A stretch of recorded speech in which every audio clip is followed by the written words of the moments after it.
मित्रों, आपने ये तो सुना ही होगा, शिव सत्य है। वो एक निराकार रूप है जिसके रहस्य को समझना हर किसी के बस की बात नहीं है। और जो शिव के इन रहस्यों को समझ लेता है वो एक अखंड शिव भक्त बन जाता है, जिसके लिए भगवान शिव के विरुद्ध कुछ भी सुनना असंभव है।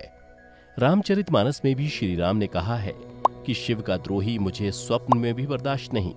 इसके अलावा आप अंदाजा लगा सकते हैं, भगवान शिव के किसी भी सच्चे भक्त के लिए शिव जी के विरुद्ध कहा गया एक भी शब्द विनाशकारी रूप ले सकता है। परंतु क्या आप जानते हैं, कुछ लोगों द्वारा ऐसी बहुत सी भ्रांतियां जाने अनजाने में फैलाई गईं, जो कि भगवान शिव के असल रूप को कहीं ना कहीं खंडित कर रही हैं। यदि आप भी एक शिव भक्त हैं तो ये वीडियो जरूर देखें। नमस्कार दोस्तों, स्वागत है आपका द डिवाइन टेल्स पर।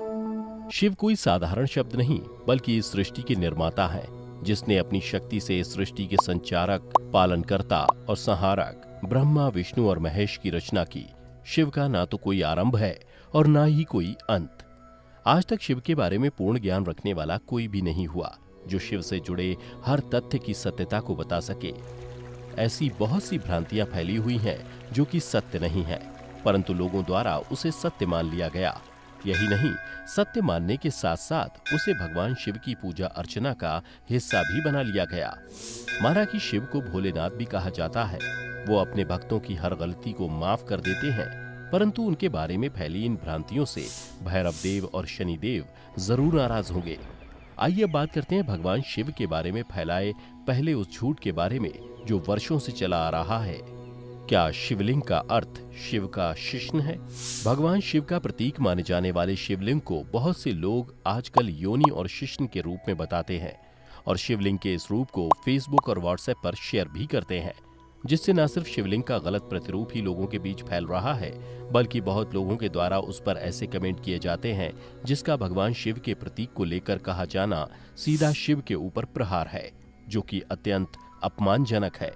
और आपको ये बता दें कि शिव का अपमान करने वाले को माफी नहीं दी जाती, चाहे वो बाद में कितने भी अच्छे कर्म कर ले। इसलिए किसी के लिए भी शिवलिंग वास्तव में होता क्या है, ये जान लेना बहुत आवश्यक है। वास्तव में शिवलिंग का अर्थ है भगवान शिव का आदि अनादि स्वरूप। शून्य, आकाश, अनंत ब्रह्मांड और निराकार परम पुरुष का प्रतीक होने से इसे लिंग कहा गया है। जिस तरह भगवान विष्णु का प्रतीक चिन्ह शालिग्राम है, उसी तरह भगवान शंकर का प्रतीक चिन्ह शिवलिंग को कहा जाता है। इस पिंड की आकृति हमारी आत्मा की ज्योति की तरह होती है। भगवान शिव की दो काया हैं, एक वह जो स्थूल रूप से व्यक्त किया जाए, दूसरी वह जो सूक्ष्म रूपी अव्यक्त लिंग के रूप में जानी जाती है। भगवान शिव की सबसे ज्यादा पूजा लिंग रूपी पत्थर के रूप में ही की जाती है। लिंग शब्द को लेकर बहुत भ्रम होता है। संस्कृत में लिंग का अर्थ है चिन्ह। इसी अर्थ में यह शिवलिंग के लिए इस्तेमाल होता है। शिवलिंग का अर्थ है शिव यानी परम पुरुष का प्रकृति के साथ समन्वित चिन्ह। क्या भांग और गांजा पीते हैं भगवान शंकर? भगवान शिव की आपने ऐसी बहुत सी तस्वीरें देखी होंगी जिसमें वो भांग या गांजे का सेवन कर रहे हैं, लेकिन क्या आपको पता है कि ऐसा कोई भी ग्रंथ या वेद नहीं है जिसमें भगवान शिव के भांग या गांजे के सेवन के बारे में वर्णन किया गया है। परंतु सच्चाई जाने बिना लोग भांग को भगवान शिव का पसंदीदा सेवन समझने लगे हैं। बात यहीं खत्म नहीं होती। भांग को भगवान शिव का प्रसाद समझ न जाने कितने लोग शिवरात्रि पर भांग का सेवन करते हैं।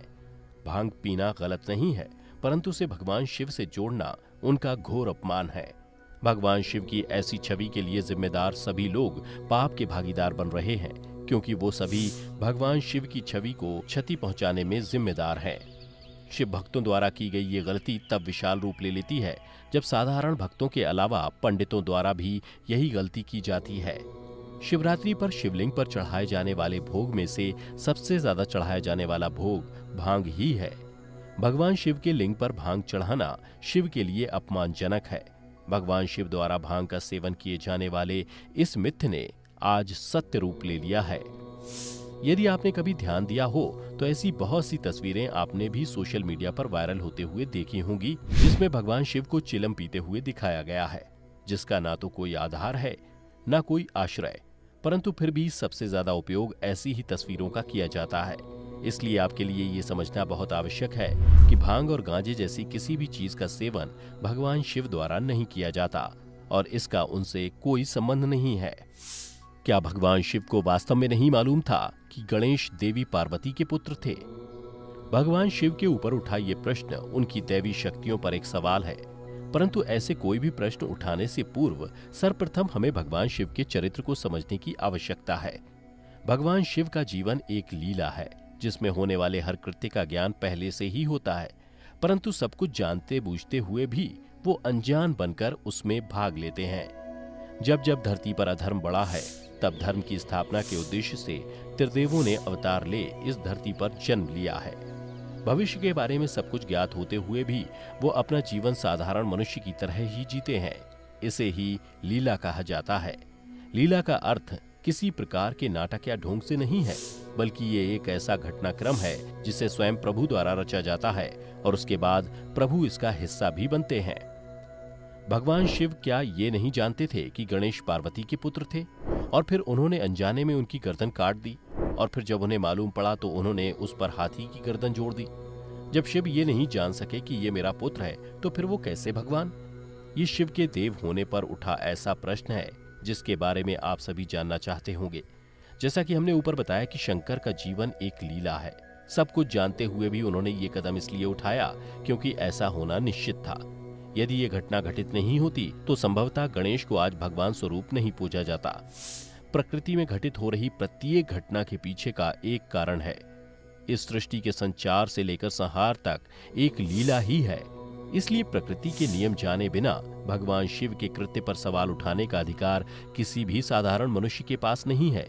जो समझने की आवश्यकता हम सभी को है। क्या शिव पार्वती है आदम और ईव? आदिदेव कहे जाने वाले भगवान शंकर और उनकी अर्धांगिनी माता पार्वती से जुड़ा ये मिथ कि शिव पार्वती ही आदम और ईव हैं, इसके पीछे की सत्यता के बारे में आप में से ज्यादा लोगों को शायद नहीं पता होगा। यदि नहीं पता तो ये देखने के बाद आपकी सारी दुविधा हल हो जाएगी। भगवान शंकर और माता पार्वती के दो पुत्र थे, गणेश और कार्तिकेय। जैसा कि कहा गया है कि आदम के दो पुत्र कैन और हाबिल थे। कैन बुरा और हाबिल अच्छा। कुछ विद्वानों का मानना है कि स्वयंभू मनु और शतरूपा ही आदम और हव्वा थे। इसके बारे में विस्तार से वर्णन किया जाए तो शिव का पहला विवाह राजा दक्ष की पुत्री सती से हुआ था, जो आग में कूदकर भस्म हो गई थी, और उनका दूसरा विवाह देवी सती का पुनर्जन्म कही जाने वाली पर्वतराज हिमालय की पुत्री उमा से हुआ, जिन्हें पार्वती कहा गया। पार्वती से उनको एक पुत्र मिला जिसका नाम कार्तिकेय पड़ा। शिव के दो पुत्र गणेश और कार्तिकेय में से कार्तिकेय का जन्म तो पार्वती और शिव द्वारा हुआ, परंतु गणेश की उत्पत्ति माता पार्वती के शरीर से उतारे उपटन द्वारा हुई। इससे जुड़ी संपूर्ण कथा आपने सुनी ही होगी। इसके अलावा शिव के एक पुत्र का नाम विद्युतकेश था। यह शिव का असली पुत्र नहीं था, बल्कि एक अनाथ था, जिसका पालन पोषण शिव और पार्वती ने किया और प्रेम से उसका नाम सुकेश रखा। शिव जी का चौथे पुत्र जलंधर की उत्पत्ति शिव की क्रोधाग्नि से हुई थी। जलंधर आगे चलकर भगवान शिव का सबसे बड़ा शत्रु बना। इसी तरह शिव के कई और भी पुत्र थे, जैसे अंधक, सास्तव, भूमा और खुजा। शिव की कथा और आदम की कथा में जरा भी मेल नहीं। इससे सिद्ध होता है कि शिव पार्वती आदम और ईव नहीं है। क्या भगवान शिव ही शंकर, महेश, रुद्र, महाकाल, भैरव आदि हैं? सर्वप्रथम आपको इसके बारे में समझा दें कि हिंदू धर्म का संबंध वेदों से है, पुराणों से नहीं। वेदों में रुद्रों का वर्णन किया गया है और इन रुद्रों से जुड़ी कहानियों का विस्तारित रूप ही पुराण कहलाता है। और इन सभी को एक ही शिव से जोड़ने के कारण भगवान शिव के रूपों से जुड़ी भ्रांतियों का विस्तार भी इन्हीं से हुआ है। अवघड़ और तांत्रिकों के अनुसार शिव या शंकर के जिस रूप का वर्णन किया गया है वो शिव का भैरव रूप है, जिसका कोई प्रमाण नहीं। वास्तव में भैरव भी बहुत हुए हैं, जिसमें से काल भैरव और बटुक भैरव प्रमुख हैं। ऐसे में शिवजी को भैरव रूप से सीधे सीधे जोड़ना उचित नहीं है।